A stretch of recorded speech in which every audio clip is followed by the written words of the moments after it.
Chewy, no. Are you taking a bath, Easter? Easter bug? I'm about to take off.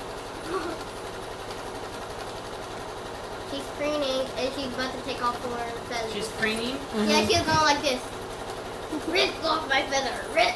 You have a great little mind, Brian. You remember things really well. How? I don't know. God gave you a great mind. I thought it was the elephant that has a great mind.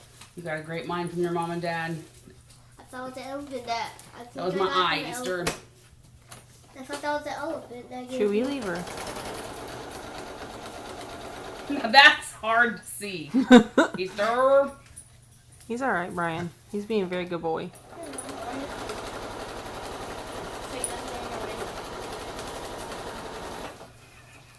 I'm getting it all. You're getting it all. All of the drama.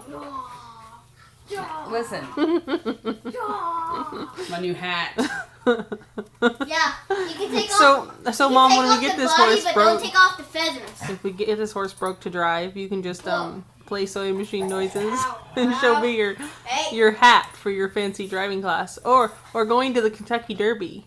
She could be the new Kentucky Derby hat style. Wouldn't that be cool? It'd be Get awesome. a hat and have her on top of it for hat day. Yeah, you can glue her feet to it. Don't need to glue her feet to it. She'd take the hat. As long as we're making shower noises. Hey Mom, Go like this. there's a contemplation of flight going on right now, and Chewy